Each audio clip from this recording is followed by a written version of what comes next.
Hi everyone, welcome to episode 7 of Spooky and Kooky. As always, if you like anything spooky, kooky, horror, paranormal, conspiracy, anything a little bit weird, give us a like and subscribe and comment on the video. Great, so witches. Going into all things witches. A couple of witch trials. Couple of witch trials, one story from Reddit. Yeah. We'll see what we get. And we'll go from there. Well, I'll start it off because I've got a little bit about some of the trials that witches have to go through. Okay. Cool. And some of them... I know the dunking ones and I know the hanging ones, but I'll let you say it. I think the hanging one was when they're found to be a witch, but these are to see whether people are witches or not. Oh, like a little Tucker trial. Tucker trial for witches. Little maxi challenge. Yeah. Well, Queen's the time. Although the first one is swimming. Got to lip sync for your life. So this one really is for your life. Just bring it back down. A lot of people did on this. That's not funny. So this is the swimming test. So which is the one that you've heard of. It is quite notorious. But basically, the theory is that witches are dragged to a lake or body of water, stripped to their underwear, and then they're just literally chucked into the lake to see if they sink or if they float.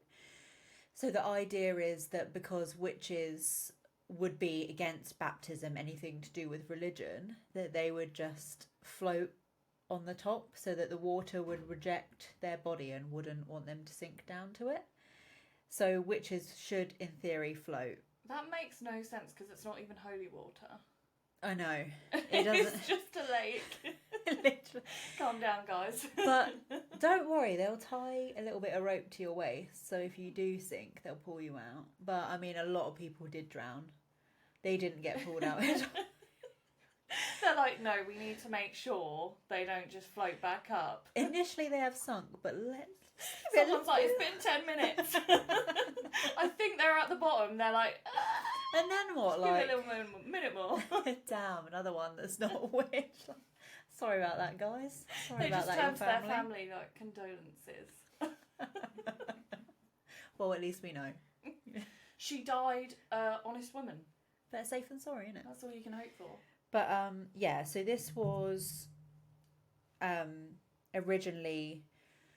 The practice originally came from a old tradition, which was trial by water, where they did it even with criminals as well, not just witches. They basically throw them into a river with a fast torrent and just let it take them away, and then they'll be like, it's for God to decide if they live or not. I don't know if you guys have ever seen this, but it reminds me of that scene in The Simpsons where they're doing Moses and the bulrushes. And someone puts in a basket with a baby in it, just takes it away. Help me! Oh my god. So, right, the next one is the prayer test. So this was more of medieval times. It was believed that witches wouldn't be able to speak scripture aloud.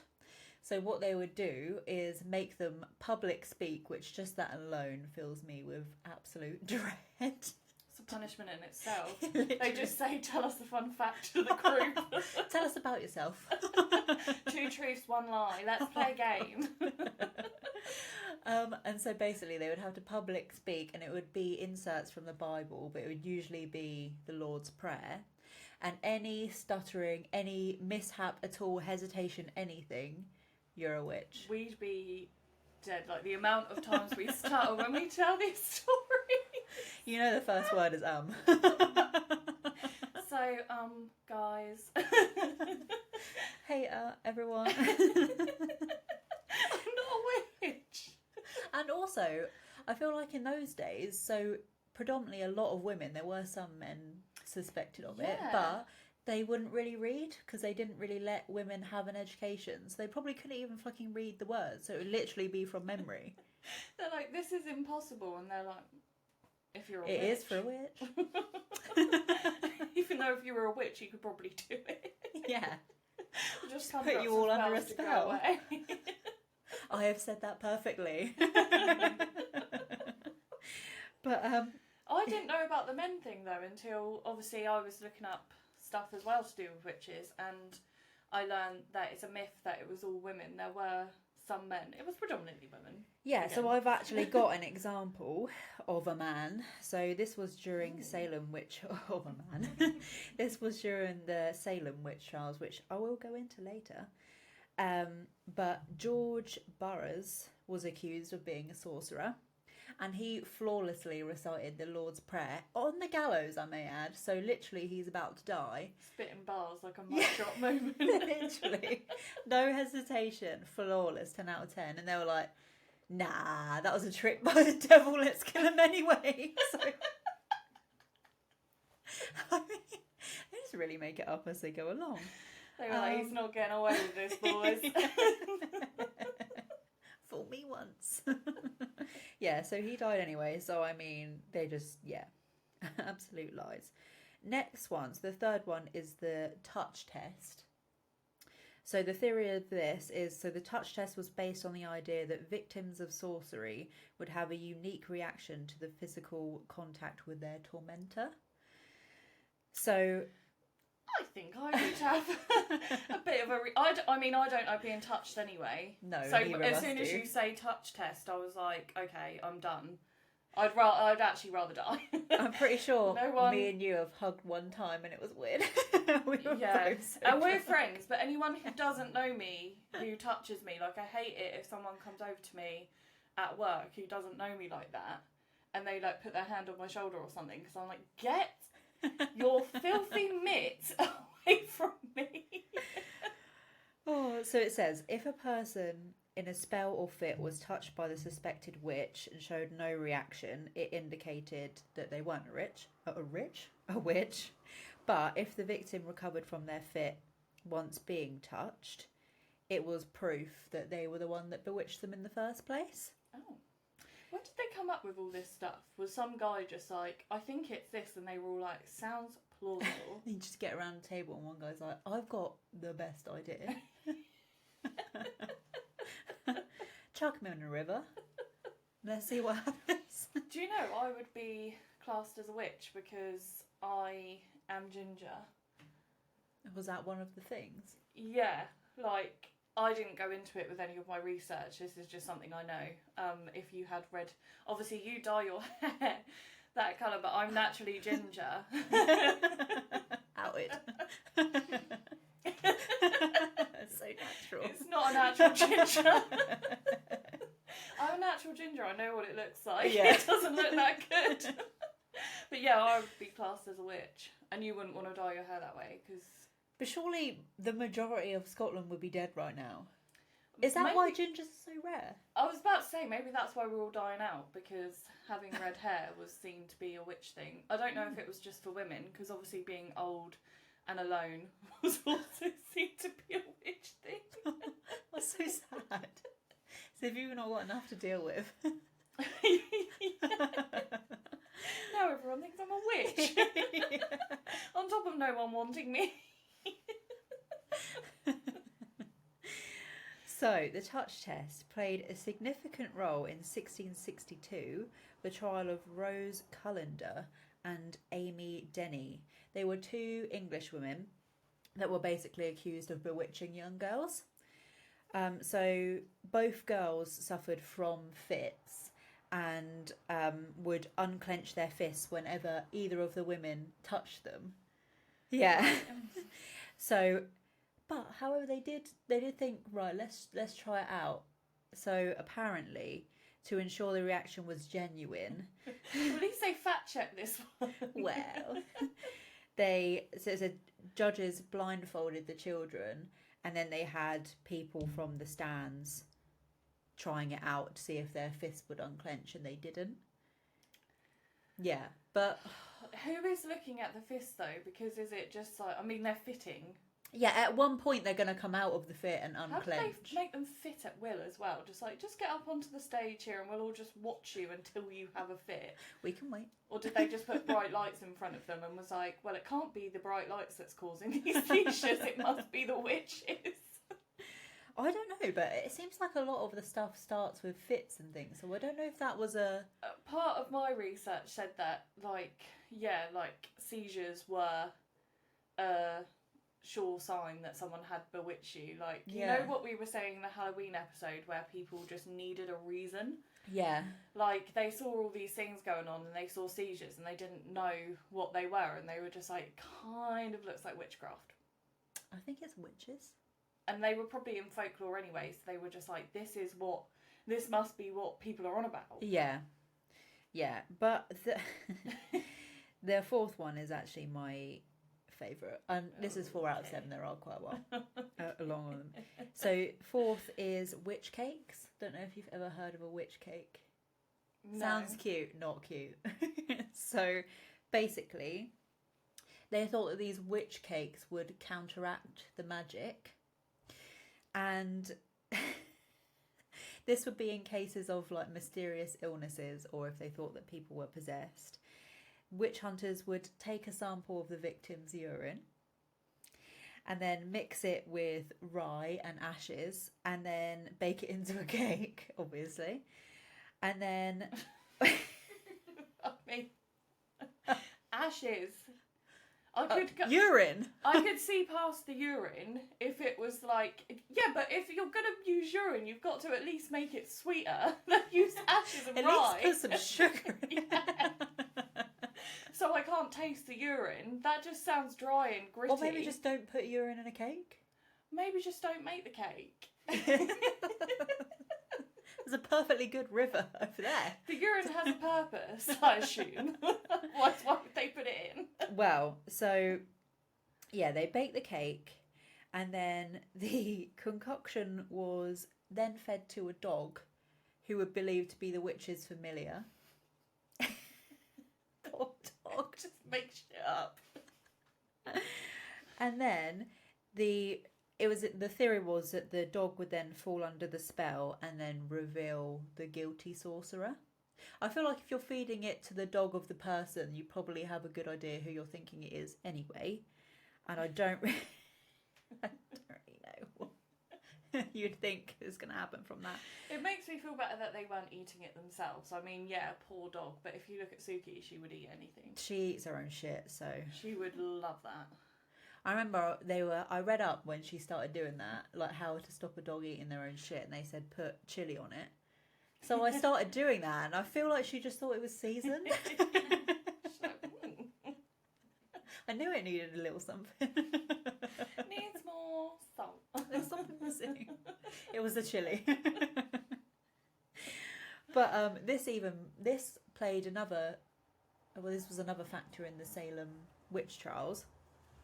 So one of the slaves of one of the accused, Tituba, she actually prepared one of these witch cakes. Okay. But it kind of backfired on her in the end because the cake didn't work and then they just blamed her of witchcraft. So, I mean, yeah. What, because our cake didn't work? Well, I think just later on they were just looking for... the fingers were just pointing and it just landed on her. It would be the dog's fault. They were probably like, you know a lot about this, don't you? How do you know how to make a witch cake? Funny that you've heard of a witch cake. Is that because you're a witch?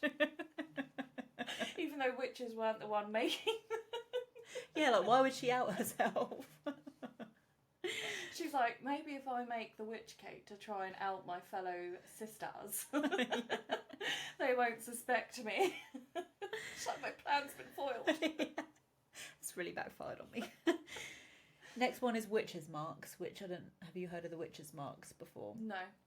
So witch hunters would strip people that they suspected of witches publicly and then basically look for anything at all on them. Any blemish, any mole, anything like that. And they'd be I have heard of this actually. Yeah, witch mark.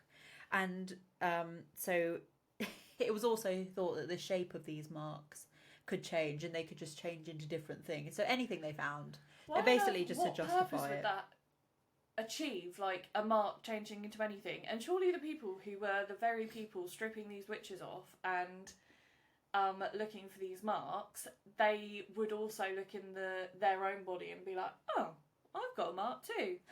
Oh well. Turns out we all have freckles. After just coming home from a hard day killing witches, they're just like, oh wow. To be fair though, gingers also have freckles. I just looked at my own arm and thought, Jesus. Riddled. They also looked for the witch's teat. So basically they would say like anyone with an extra nipple. I don't know how common that is. To do with the nipple. Oh yeah, teat, isn't it? Yeah. Well, I didn't know if it was like, if you've got big nipples, then that is a sure sign that you're a witch. As big as that witch's hat. If it looks like a witch's hat, I'm coming for you. It's like a witch talks like a witch. But yeah, they would say the extra nipple was for their like familiars, so their animals. Dog hanging on. Yeah, grim. But so the thing is, like, people will be like, right, I'm gonna get rid of all the blemishes that I have, all the moles and stuff, but then they'd be like, well, that's proof that you're trying to cover it up because you're a witch. Oh, yeah. I do want to die. So there's just no way out of it. It's literally like checkmated at every turn. Literally. Yeah, so yeah, you burn it off and they're like, well. What do we have here? And that was quite similar to the next one, which is the like pricking and scratching tests. People, like, because I imagine they went to someone to burn them off, and I bet the person who was burning all these moles off, they were like, well, you're helping them. Yeah. Witch. Nice little earner on the side to be like, Beverly came in to get her mole burnt off. You might want to check her out. Yeah. I'll give you all the names I have if you don't think I'm a witch too. Yeah, literally. Yeah, so next one was the pricking and the scratching test, which was kind of like, it linked with the witch's marks, because the theory was that the witch's marks you wouldn't feel pain on, and like no blood would be drawn. So essentially they would just, but then they were also like, well, some witches' marks you can't see, so let's just keep poking them, and if one bit doesn't bleed, witch. They didn't know anything about anything. Logic. Yeah, so they had specially designed needles for this, and it was even a specific job that you could get. So the profession would be called a pricker. Right. And yeah, many of them that were like prickers were actually con men, and they would just use blunt needles, so it would never even draw. Yeah, I know, dickheads. Literally. Do you know, it's interesting in like history that people like that who just like to see people's downfall, torture individuals, or just con people into dying. So that's essentially what they did. Yeah. It's like an interesting theory that in today's society, psychopaths don't really have a place. To have an outlet. No, but if you were in the 16th century and you were torturing people for the king, you were seen as valued. Yeah. And it seems that as a society we've bred these people, and that's why, yeah, that's how they grew in population, because they bred them back in the day. Or is it that they're like, it was encouraged out of them? I'm not. I don't know. Just because. Because that's the interesting thing, I guess. It's a theory.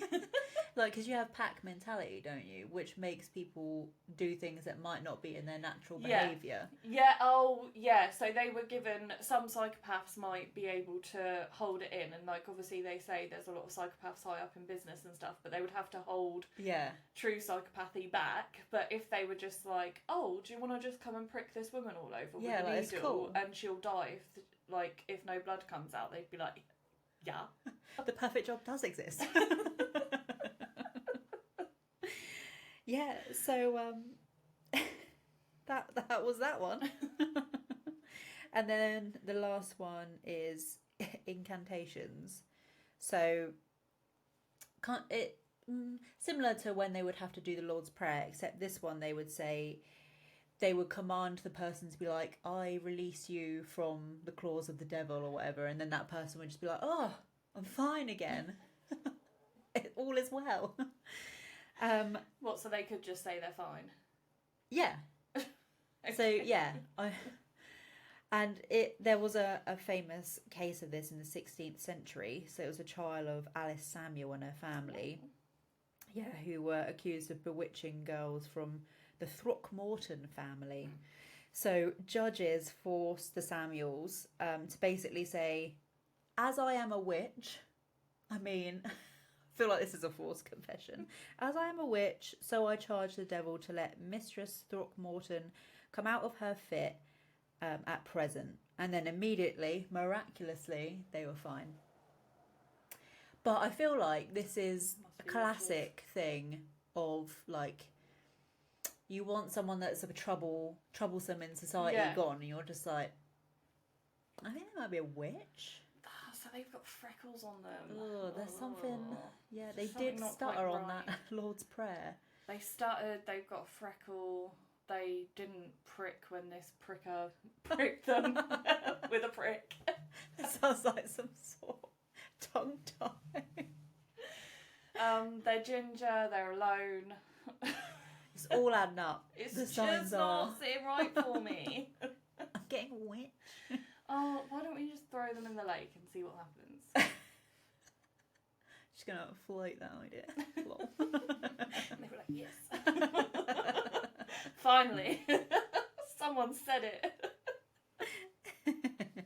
But that is all the trials. And then, obviously, after that, if you're a witch, then you get hung or you get burnt at the stake. Doesn't seem like there was room for them not to be a witch. I mean, there was no right answer, really, was there?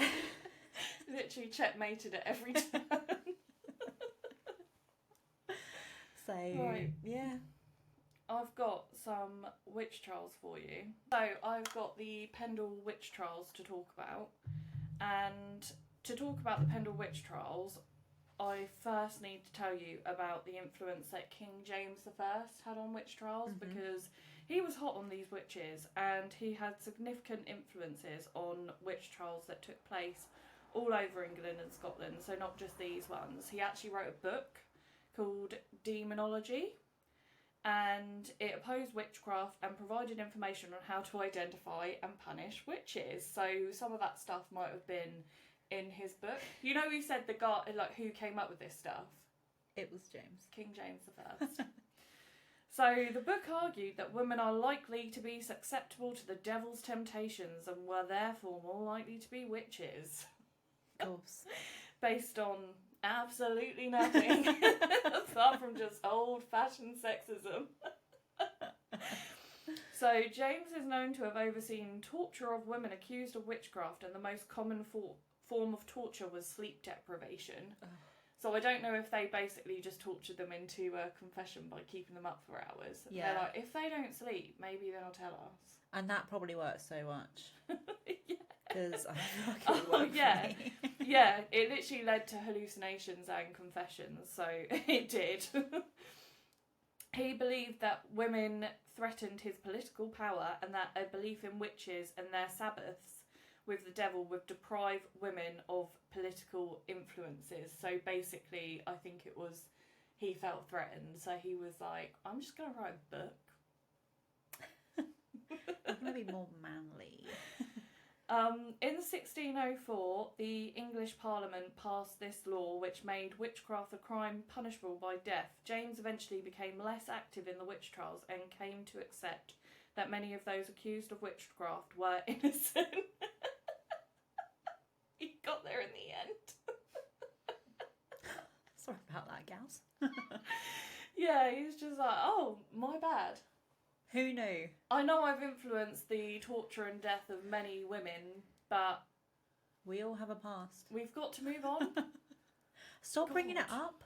I'm actually trying to move on from that. I'm actually a better person now. I said sorry. Everyone makes mistakes. Everyone has those days. Everybody has those days. So James is considered the most notorious rural witch hunter in history. The Pendle witches were one of the largest groups of people executed for witchcraft during his reign. The story begins with a young woman named Alison Devis, who in the spring of 1612 was out walking near Nelson in the borough of Pendle, which is in Lancashire. And when she met a peddler, he refused to sell her some pins. And a peddler, I had to look it up because I was like, what on earth is that?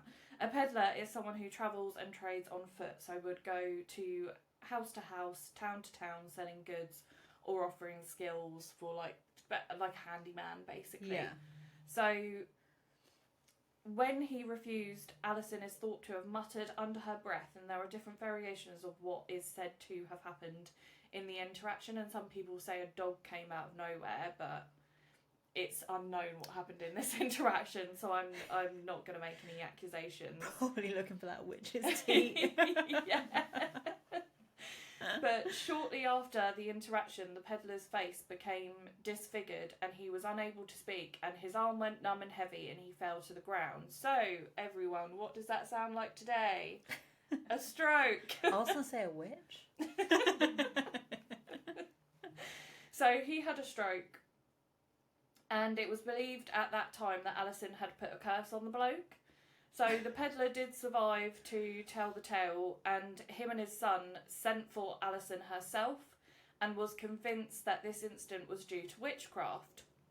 Alison, scared by what had happened and believed she was to blame, so they gaslit her, and she was like, oh my god, maybe I should, because she probably did mutter something under her breath, like, oh, you're not giving me anything, and like, then... fuck you, or something. Yeah, and then she was like, oh my god, he's just... So she gaslit herself into thinking that she was a witch, or that she bewitched him. Yeah. So she was scared by what happened and believed she was to blame, and she apologised to the peddler and admitted to bewitching him. The peddler was willing to forgive Alison, but his son wouldn't let it go. So he contacted the magistrate, Roger Noel, and the investigation began. Alison had said that her grandmother was a witch and that bad things happened around her. The trial snowballed, and investigators spoke to wider friends and family and neighbours of the family. Alison came from a family with an elderly widow called Old Demdike at the centre, and came from an impoverished family, and they also, I forgot what it's called now, but they also lived in a house, I think it was Mucking Tower that it was called, Yeah. or Mulking Tower, so I think Mulking Tower meant slut tower, Yeah. and Mucking Tower meant shit tower. So that's, I Just don't know if equally that as was good. people in the village called it that, which I assume so, they wouldn't call their own house that. Or you've been a nasty girl.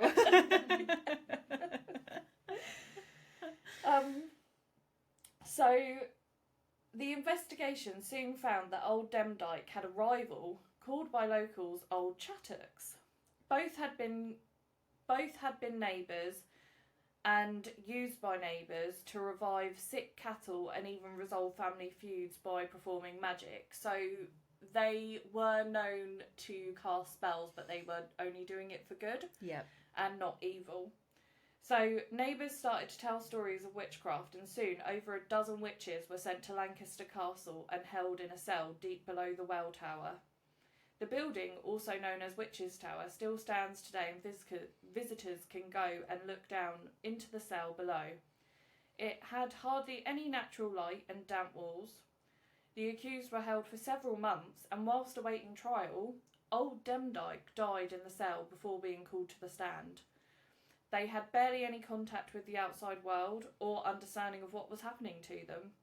They lived in appalling squalor and filth, and it is little wonder why they started to see devils, spirits and black dogs they later confessed to seeing. The trial began with Old Chattocks being accused of murdering a man 18 years earlier. So not really relevant now, is it?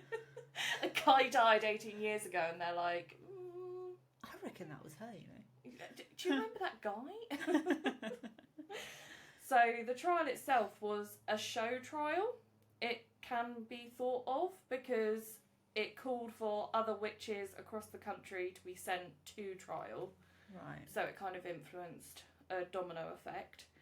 It also could have been to get the attention of James I himself and put Lancashire on the map due to his interest and dedication to the prosecution of witches. That really was his life's work.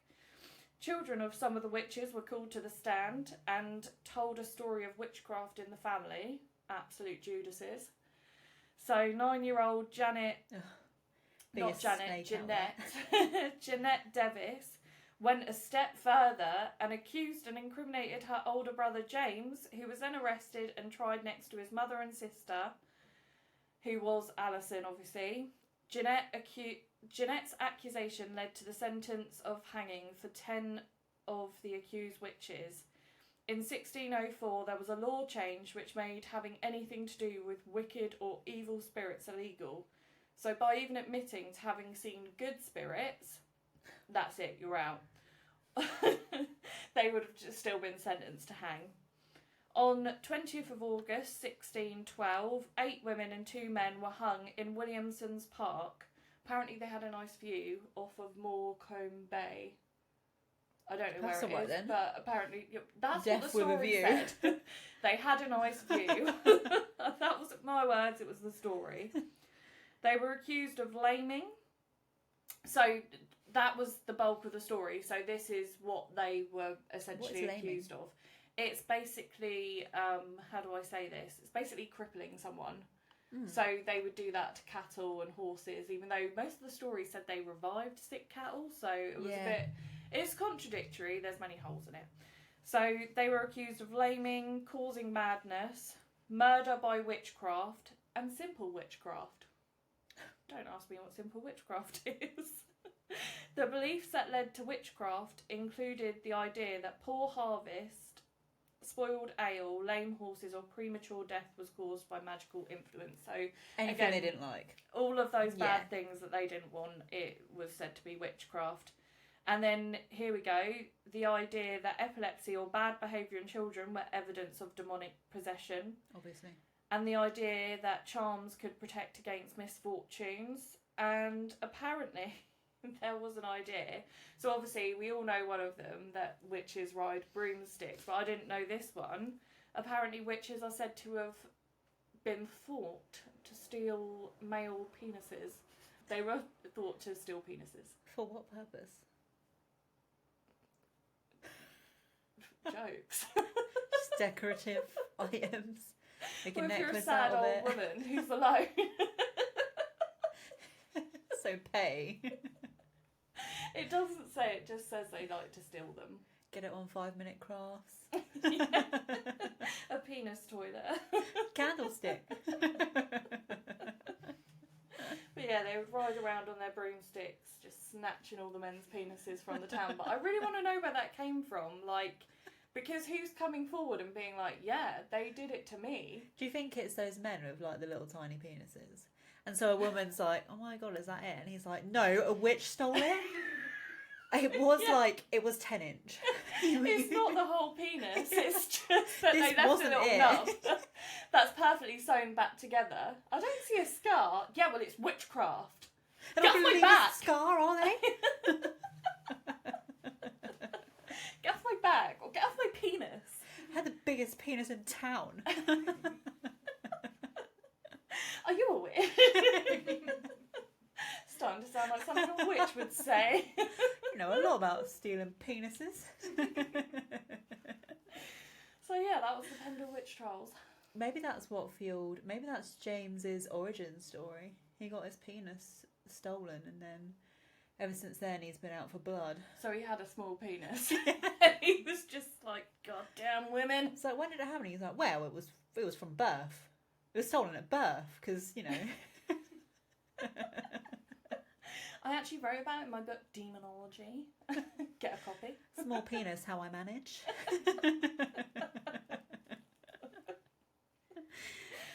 Well, I have a bit about the Salem witch trials. Mm-hmm. Very famous. Okay, Salem witch trials. I've got a little story. Right, so the Salem witch trials were a series of investigations and persecutions that took place in Salem Village, Massachusetts, between 1692 and 1693.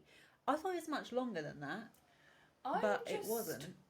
Okay, so it was also in America. In the This US was of A. widespread, but I guess there was a lot of immigration between. They managed to get a lot of killings in that one year. They did very well. So a little bit of context, a little bit of background. So Salem Village was a small rural community, and at the time they were experiencing a lot of social and economic tensions. So there was a big divide between the wealthier families and the poorer families. And on top of that, they were recovering from a smallpox epidemic, and they were really paranoid about Native American attacks. So they were just on edge. So what started the Salem witch trials? So the spark that ignited the witch trials occurred in January 1692 when a 9-year-old Elizabeth Betty Parris and her 11-year-old cousin Abigail Williams began exhibiting strange and alarming symptoms. I mean, like yours, they experienced fits, contortions, and uncontrolled outbursts of screaming. Samuel Parris, the local minister and Betty's father, consulted a doctor who suggested the girls were bewitched, of course. So the accusations quickly spread, and more young girls in the village began to exhibit similar symptoms. I don't know if that would be... I don't know what smallpox symptoms are, but I don't know if that might be within symptoms or not, but I don't know. Do you know WikiHow has a page on how to act possessed, though? And one of the things that they suggest is just wake up and start screaming. That is a good place to start. That's how I start my day. This might be where they got it from. Like, WikiHow, obviously, wasn't about back then. But WikiHow might have been like, oh. Step 1, open eyes. Step 2, scream. Yeah, so other girls began experiencing similar symptoms. The girls, pressured by the adults in the village, named 3 women as the sources of their afflictions. Tituba, who was the one I said about the witch cakes. So she was Samuel Parris's Caribbean slave who shared stories of witchcraft and the occult with the girls previously. I mean, yeah, Mistake she shouldn't have done that. Number 1. Sarah Good, a homeless beggar known for her contentious nature, and Sarah Osborne, an elderly bedridden woman. So what's she going to do? Yeah, why were you so afraid of her? Just walk away? Yeah, who was unpopular due to her non-conformity and legal disputes with the Putnam family. So this really is just like, they're just clearing out the people that they don't like. But anyway, so these 3 women were arrested and brought before local magistrates. Under intense pressure, Tituba confessed to witchcraft and claimed that other witches were conspiring with her, sparking mass hysteria that rapidly spread through Salem Village and beyond. Well, if you're going to go down, take every fucker down with you. Literally going down in flames. So in May of 1692, Governor William Phips established a special court known as the Court of Oyer and Terminer to handle a growing number of witchcraft cases. So this was the start of the trials, which actually the ones that they go into are none of the 3 that I've mentioned, but I think they were all probably done for. So the first one is Bridget Bishop. So her accusation was that, Bridget Bishop, a local tavern owner, was the first person to be tried and executed. She was accused of witchcraft by several people, including the afflicted girls. So I think they were just like spouting names at that point. So despite proclaiming her innocence, Bishop was found guilty based on spectral evidence. What does that even mean? Well, that was the testimony a spirit or spectre of the accused was seen committing witchcraft. And physical evidence such as witch marks on her body. Okay. So she was hanged on the 10th of June in 1692, And then, yeah, that set the precedent for the subsequent trials. So then you had Rebecca Nurse. She was a well-respected elderly woman. She was accused by the Putnam family. I feel like they are trouble, that Putnam family. Her trial was marked by strong community support. So actually, she had a lot of people behind her. Yeah, a lot of people behind her. Did she still die? Yep. Yeah. So, yeah, they protested her innocence. Nevertheless, spectral evidence, they love a bit of that, and testimony of the afflicted girls led to her conviction.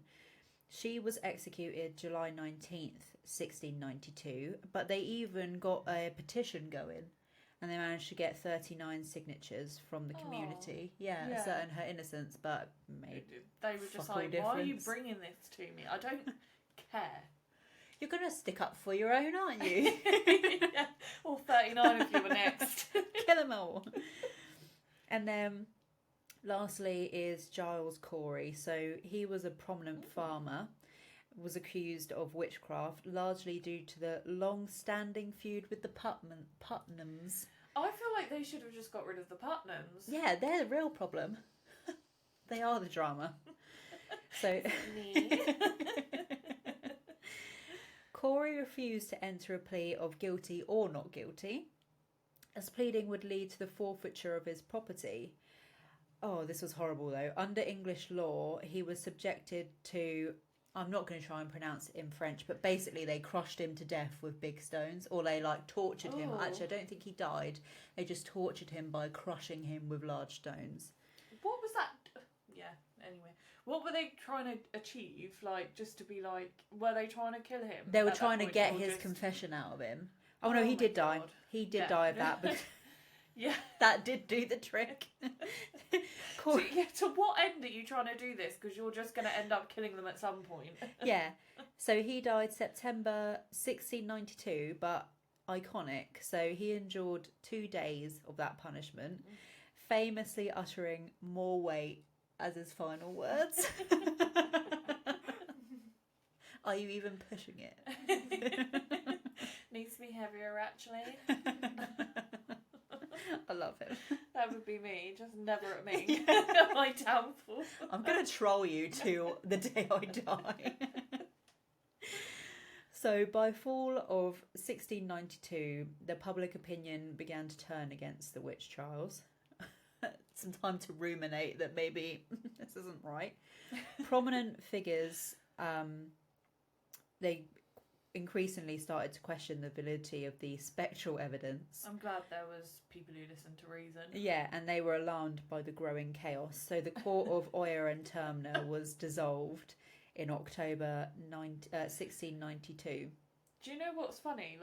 They were alarmed by the growing chaos. It's whatever the witches were said to have been doing didn't cause as much shit as the witch trials and the chaos that came with them, and just the finger pointing and the paranoia of, oh, my neighbour's a witch, my mum's a witch, all these people are witches around me.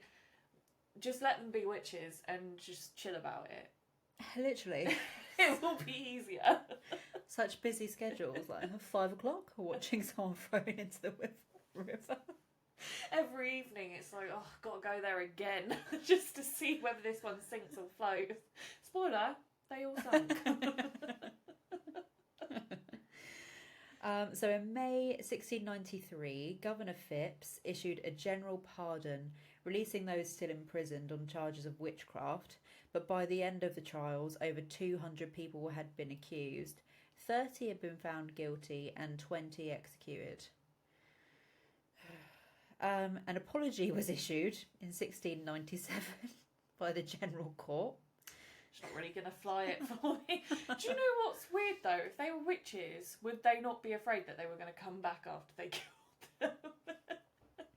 As some sort of black dog, or that they kept accusing them of happening.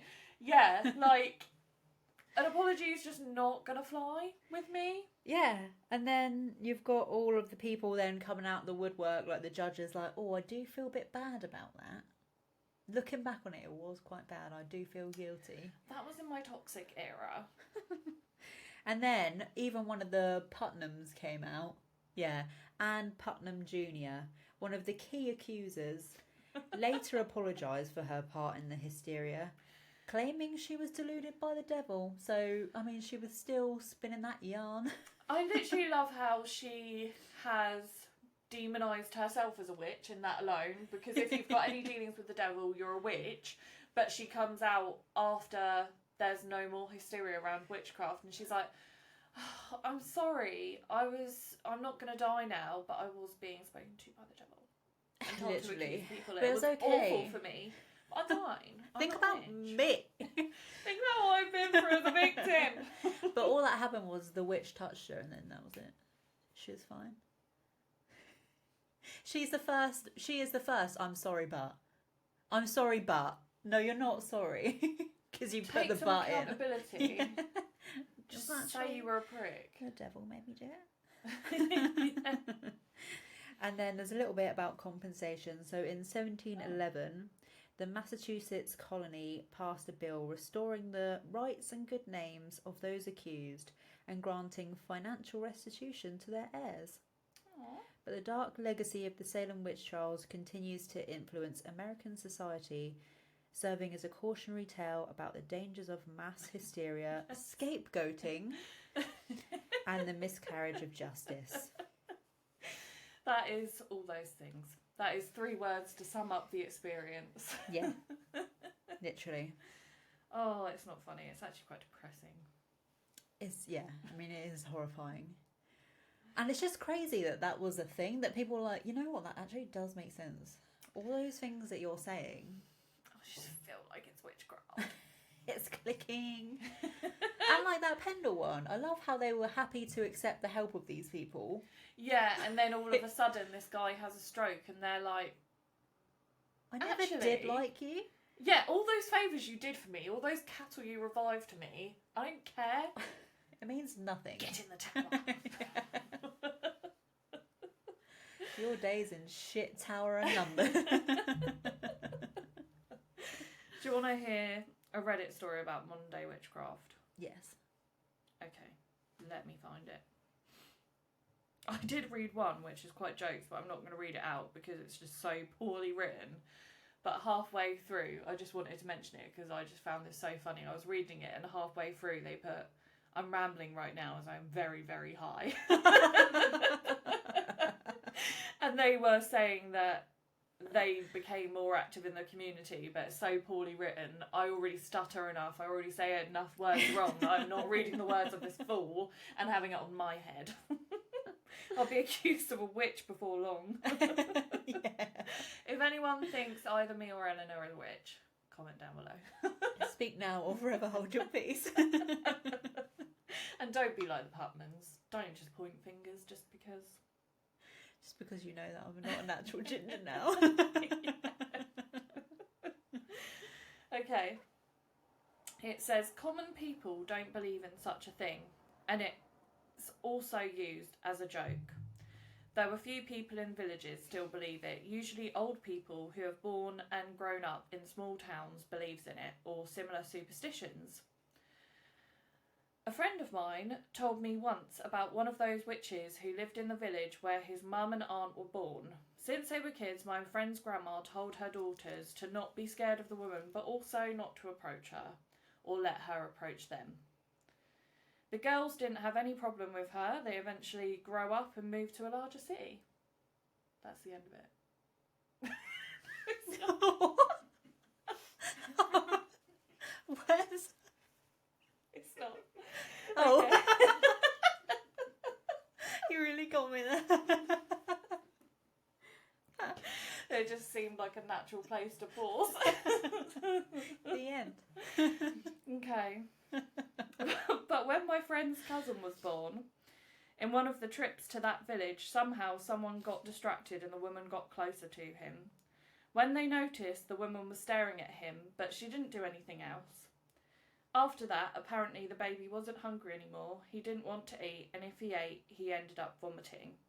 His grandma eventually found a woman in another village that made some concoction for the baby, but she said she couldn't tell anyone the nature of the mixture, otherwise the life of the baby would be in danger. It's got piss in it. It's got piss and ass and rye in it. My friend's cousin took that thing and recovered almost immediately. So as a mother, someone gives you a strange concoction and says, but I can't tell you what's in it. Are you giving it to your baby? 100% no. I'm taking it to a doctor. Yeah. I don't care. The story my friend told me, though, I personally think that there is a lot of bad superstitions going on there.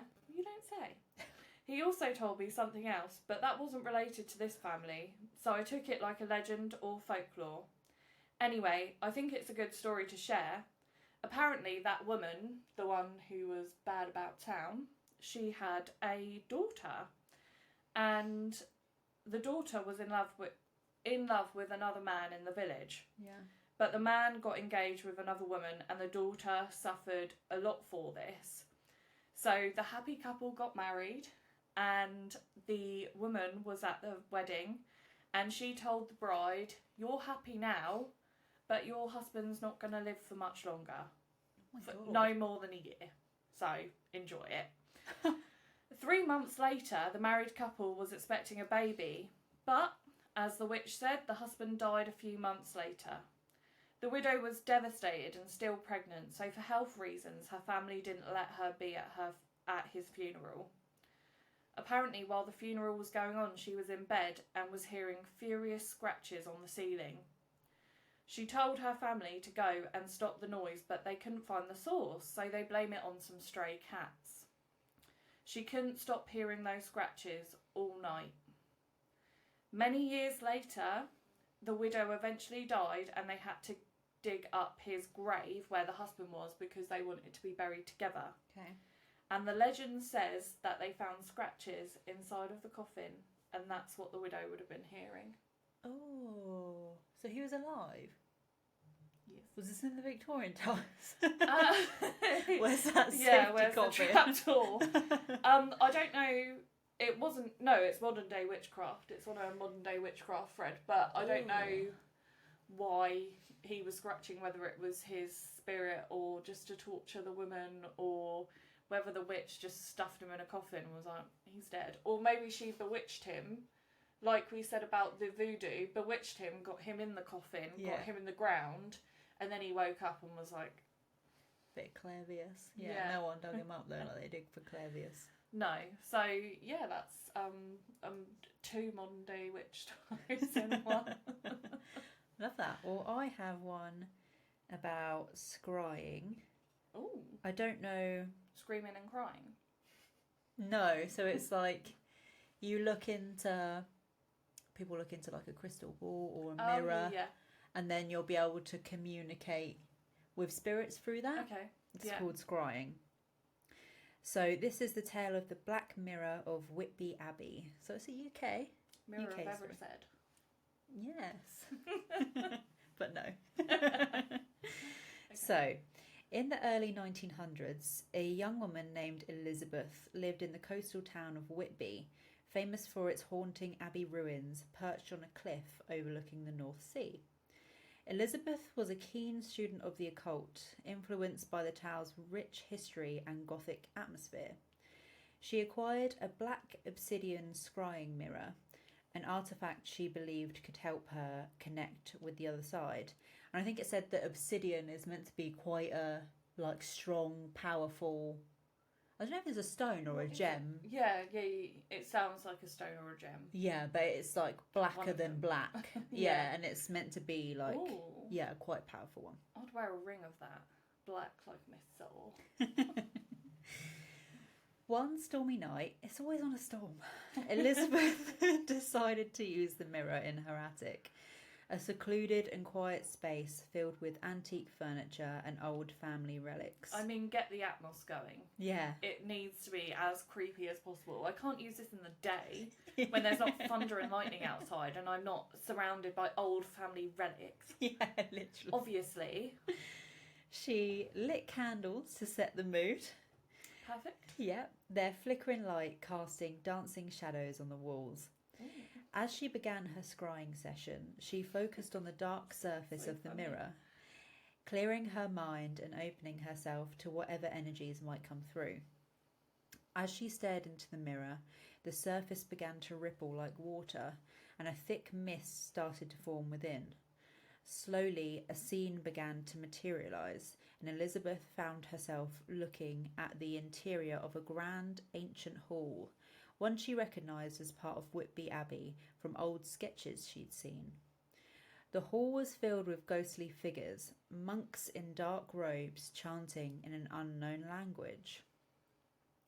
Among the monks was a tall figure dressed in opulent medieval attire with a crown of thorns upon his head. His eyes glowed an eerie red, and his presence felt overwhelmingly malevolent. Elizabeth felt a chill run down her spine as the figure turned his gaze towards her, as if aware that she was watching him. The atmosphere in the attic grew colder, and Elizabeth's breath began to come out in visible puffs.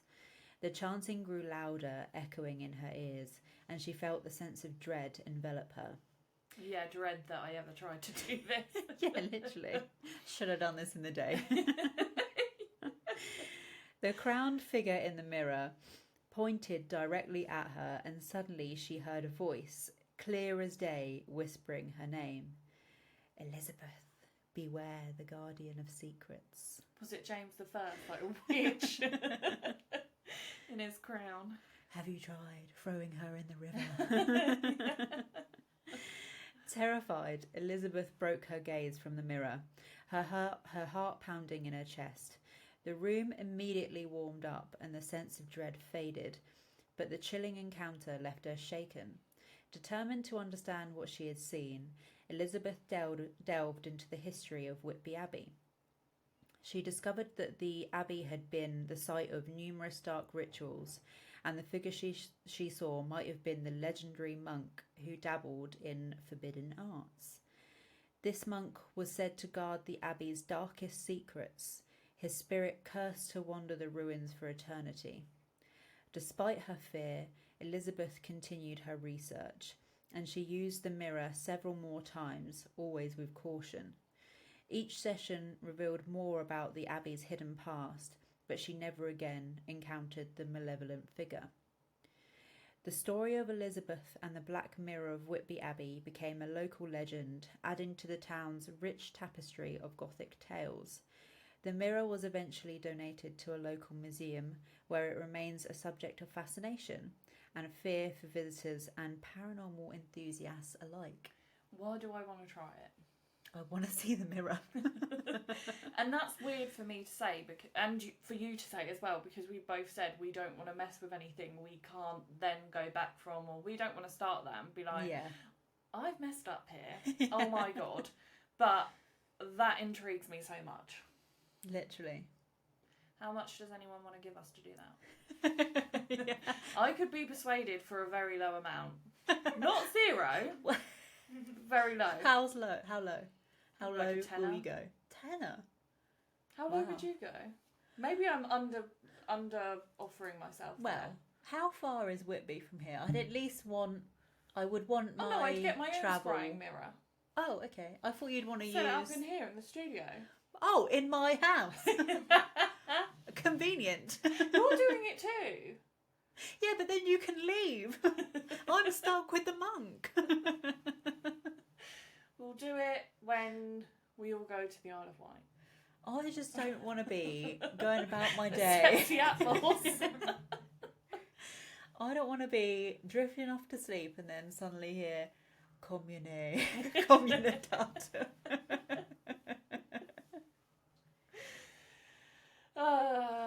How much anyway? Well, if I'm procuring and using my own obsidian. How much? Yeah. Well, I'd want that to be paid for, and then 50 quid for the trouble. Oh yeah, for the goods and services. Yeah. I want my costs covered, my expenses. Yeah, I want a lunch that day. Yeah, I mean, yeah, I want a coffee to wet the whistle. Bit of lunch. Wet the whistle so I can call out to the spirits. Yeah, So I exactly. can scry. But that's it. I don't have any more stories. Okay, well, because we jumped into it, and we won't lie, this isn't intentional. We did the movie review last. 100% intentional, actually. I'm selling us down the river. I don't care. I'm like the witches going down the river. You're like Jeanette. Absolute snake. You've snaked us. So, even though I do the movie review, I also forgot. So we're going to do it at the end. And people might like it at the end. I think it's quite good. It eases us into the episode and yeah. That's a nice little round up to the episode. Right. So, the time has come. Smile 2. Everyone knew it was coming. Liv, leave the room because Liv hasn't seen it and she doesn't want any spoilers. I have already told her that it's not the best one. So we'll pick up where we left off, and I don't know how much you remember of what I said of the first film. However, is the matey in it that you like? Yeah, but not for long. Okay. Oh no, the matey dies. What was his name? Joel. I was Joel. about to be like, does anyone remember Joel? And I'm so gassed that you said it, because yes, Joel was in it. The And matey. Joel, the actor, has been in Haunting of Connecticut and The Nightmare on Elm Street, the remake. And I don't know if you've seen Nightmare on Elm Street, the remake. It's a sick film. No. And I will be reviewing it at some point on this pod because I think it's up there with one of my favourite horror films of all time. Really? Wow. So, anyway, we start with the policeman Joel, who goes to a trap house to murder this drug dealer who has murdered other people. So, obviously, he saw Rose, didn't he, burn herself alive? Yeah. Smiling. So, he now has it. So, he thinks, I'm going to go kill these drug dealers at the trap house and everything's going to be fine. It will be passed on to another drug dealer there and it will get them off the face of the earth and it will get me safe. Couldn't happen to a nicer person. Yeah. So he breaks in and it all goes awry because I think they have a gun, so he kills both of them if I remember correctly. So he's like, God damn it, there's no one here to pass it on to. I've just killed 2 people for absolutely no reason now. Well, I mean, they were bad people at least. Yeah. So then there is another person in the trap house who just doesn't see them and he's just a buyer. He's just there for a good time. And then he sees all of this going down. He's like, I just wanted to get my fix, okay? So everything goes awry because then the drug dealer gang comes back and notice that their friend's dead and they try and shoot Joel. He actually gets out of the house alive and then is immediately hit by a fast-moving car and killed. Splattered on the road. Damn like a bug. it. So, yeah. The demonic force of the smiling thing is passed on to the drug buyer. If that makes sense, because he was the one who saw him kill the original drug dealers. Yeah. So we then meet a pop star called Sky Riley, and I will say the music that she does in the film isn't actually that bad considering it was for the film. So I quite like that detail that they seem to have made an effort. It kind of gives me Mae Miller vibes.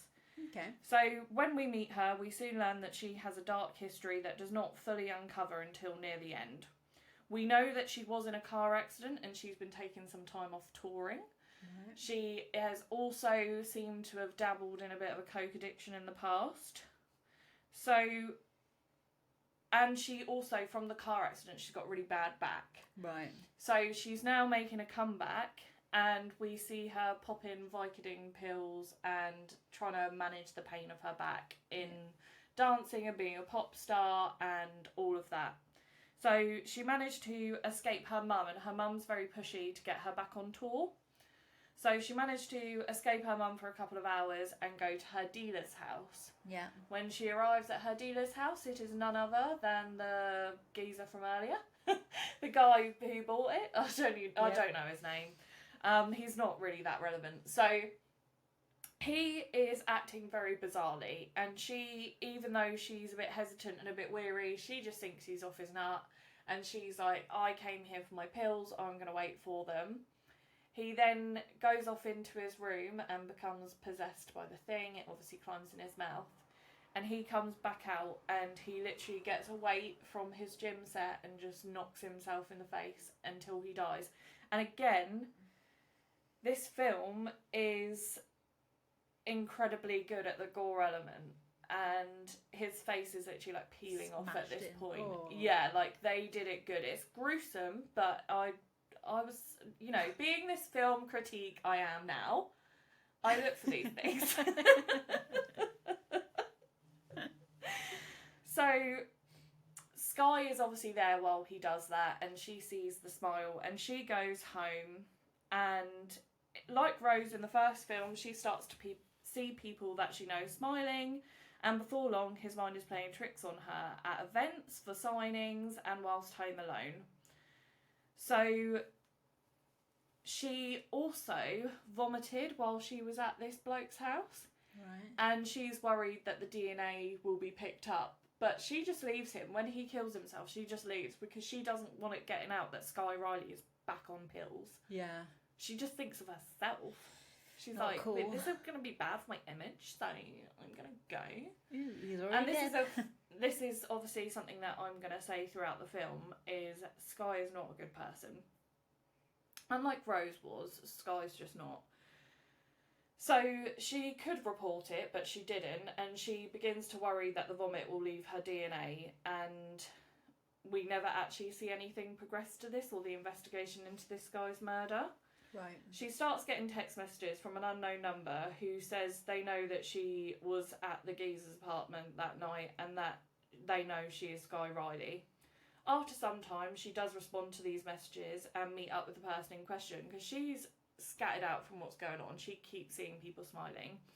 So she meets up with the person, and it's a bloke whose brother was supposedly had the demon. Right. And ended their life. So this bloke's traced it all the way back and realised what's happening. So he offers to help her. He's a nurse, and he comes up with the sick idea of killing her and just bringing her back to life. And apparently he's worked out that the demon will just die the first time she dies, and then after she's brought back to life, it will die. I don't know how he's worked that one out. Like an adrenaline situation or something, or Yeah, so he offered to put her in a freezer, stop her heart, and then just bring her back to life with life-saving drugs and measures. So Sky initially refuses this offer. why? I mean, you've not got many options. We'll come back to it later. So we'll have a go.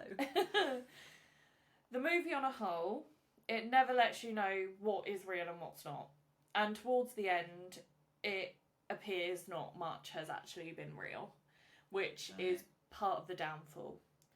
The other part of the downfall was literally just who Sky is as a person. Like, I got so annoyed with her at the end. So she reaches out to an old friend, for example, who comes to our house and they make up.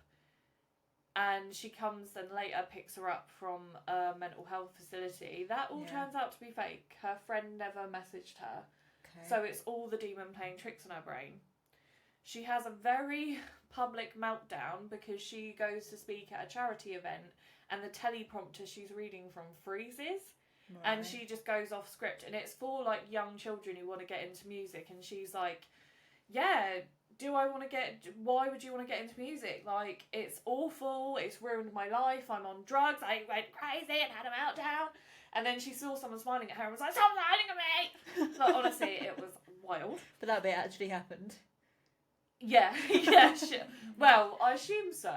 So, after this happens, her mum is desperately pushing for her tour to still go ahead, and she's desperate for it. So she checks Sky in for a couple of days recuperation from this charity event to the tour in a mental health facility, but Sky wants to go through with the plan now because she's realised, right, it's all I've got, like, there's nothing else. So when she's in the mental health facility, she desperately wants to leave and get away from her mum, and they're having an argument about Sky's performance career because the mum obviously really wants to push for it, and the mum breaks a mirror, gets a shard of glass and just starts stabbing herself. Sky comes to and realises she's holding the mirror, so she's actually done it, or so we think. So she then is in a blood-soaked hospital gown and she needs to get out past through security. So someone bought her a jumper as a gift, and this is what really annoyed me about this bit, because Sky's a very short gal, and the jumper came down to where it could have just been worn as a dress. Yeah. But she decides to just put it over the blood-soaked gown. So it covers from here, but from there down to your feet, it's still blood-soaked. So it's going to cause some suspicion on the way out. So on the way out, lo and behold, she causes suspicion. And she has to think quickly. So I think she steals a gun from a security guard and makes a break for it and gets out. Gets in the car with her best mate, who, as we know, isn't real. It's the thing. Mm-hmm. They have a whole thing where she realises she's not real and kicks her out the car. So she then manages to drive all the way to Rhode Island. She's also been shot in the leg. I think she shot herself. She had some sort of foot injury. Was it a shot? I watched this a few weeks ago now. So she had some sort of foot injury. Let's just leave it at that. So she managed to drive all the way to Rhode Island. I don't know where she lived originally. I'm sure it did say, but it's a long way. So she manages to drive all the way there erratically as fuck. Like, the car's swerving everywhere, and she meets the guy at an old abandoned Pizza Hut. Because that's the only place with a freezer big enough that he could find on Craigslist. Okay. So they go in, she lies down in the freezer, and the guy leaves her alone. And she's like, hello? Like, are you coming back? Turns out that the demon is still present, still ever present, and we get to see why they had a car accident where she lost her partner in the car accident.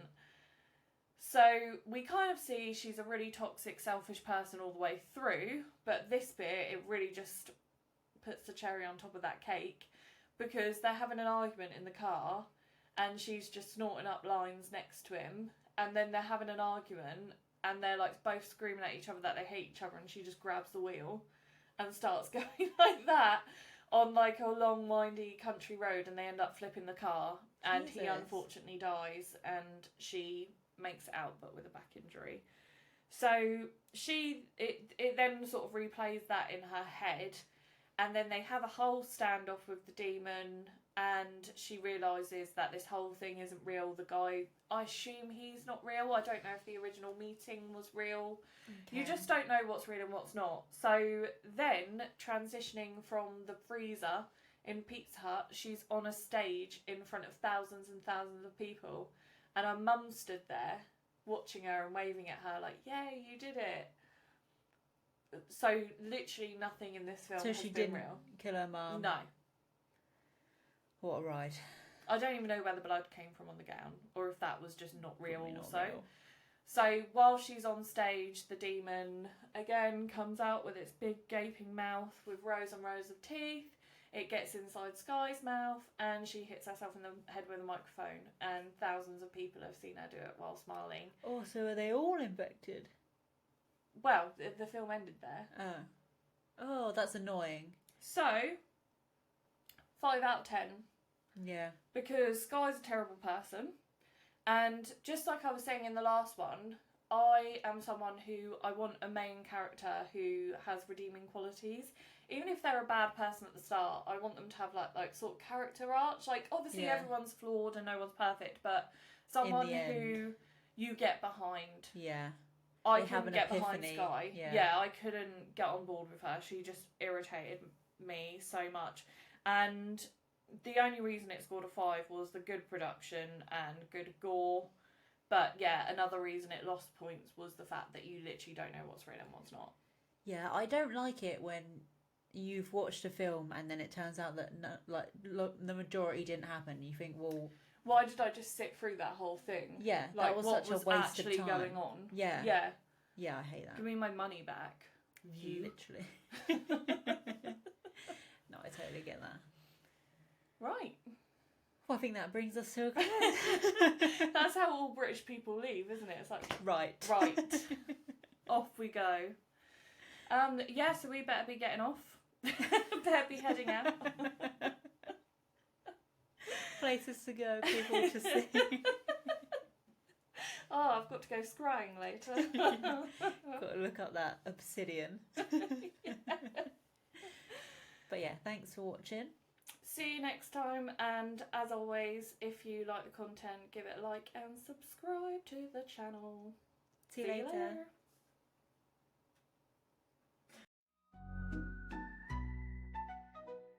Spooky and kooky, mystery and wonder. Feel the magic under. Spooky and kooky.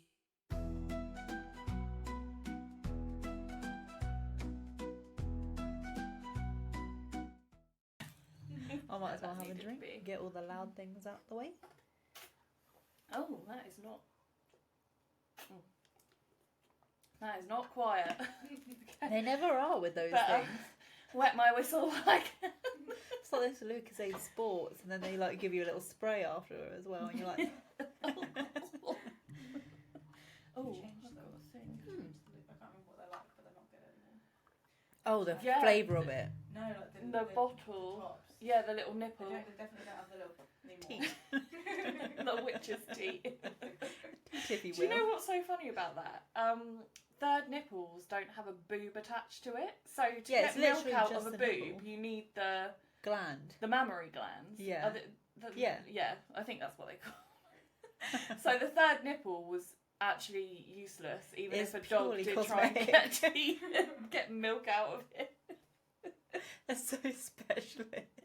If someone pointed that out to them, they would have just been like, right, anyone with boobs, we gotta bring them in. Those look a bit weird. Which?